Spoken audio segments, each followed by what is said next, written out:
and that moisture is going to be thrown into that cold air, and it is going to produce snow for many areas across the south, and we'll see some snow here as well. So let's get right to Futurecast and show you what we're expecting. Now, if you've got plans on Tuesday, for the most part it looks good. Nice and dry in the morning with some sunshine. Toward lunchtime, clouds are starting to thicken up now. We become mostly cloudy pretty quickly. For the afternoon, clouds continue to thicken, and as we head towards sunset, we might see some light snow showers begin to break out across the area.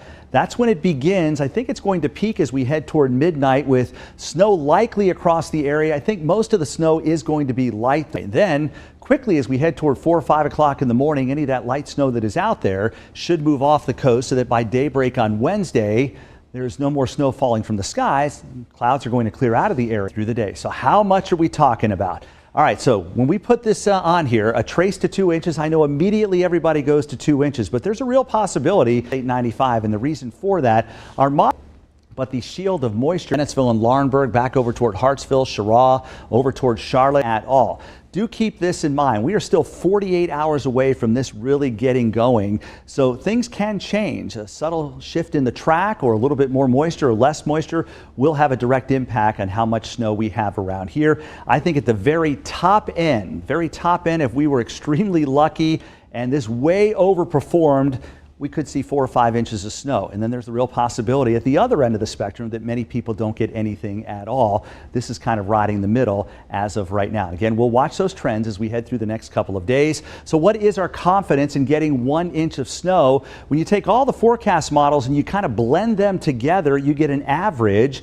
And basically what it's saying is that 60 to 70% of the models are indicating southeastern North Carolina. It's actually up closer to 70 and 80% as you get out toward the Outer Banks of North Carolina, which is bizarre. You have a much higher chance of 1 inch of snow there than you do in the mountains of western North Carolina and the upstate of South Carolina. So what if we take those chances up to 2 inches now? What are those chances? So at that point, we drop below 50%, only a 40 to 50% of seeing 2 inches of snow over parts of our area. So it's more likely we'll see 1, less likely we'll see 2. And by the time you put that number up to 4, the chances of 4 inches of snow falls off even more to only 20 to 30%. I know some of you are saying, there's a chance, like from the movie Dumb and Dumber, right?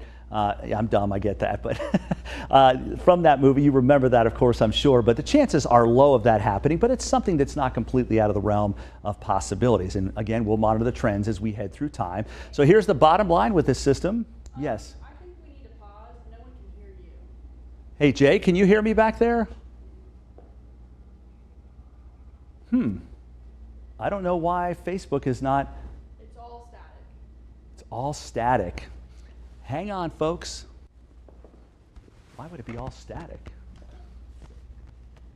I don't know why Facebook is not. A lot of static, folks. We're not 100% sure why, but static is better than nothing, I guess. So we're going to go ahead and continue this and get through the rest of this for you. I apologize. I'm not sure if it's on our end or Facebook, but here we go. Again, the timing starting Tuesday evening, peaking overnight, then ending by daybreak on Wednesday.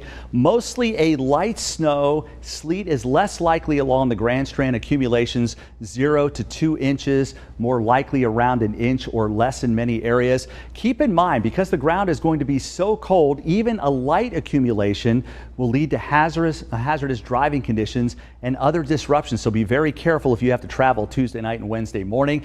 And of course, you want to prepare for the frigid air. That's going to be the bigger story as we head through time here. That much colder air moving into the southeastern United States. So Monday, we wake up to temps in the mid to upper 20s. During the afternoon, upper 30s to around in the 30s for Tuesday, Wednesday, Thursday, with overnight lows mainly in the low 20s.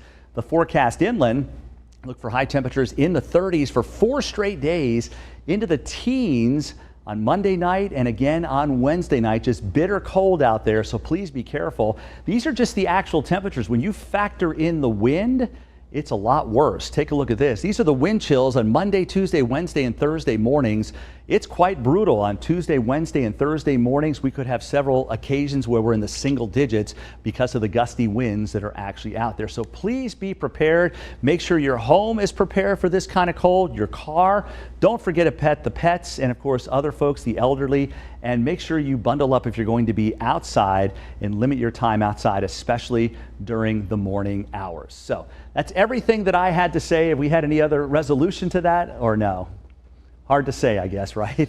All right. I won't be doing any questions. Still staticky? Okay. Folks, I am very sorry that this was so staticky, but I hope you got the information you needed, and we'll keep you updated. Have another update at 11 o'clock tonight, and of course through the day tomorrow, and again on Tuesday. Take care.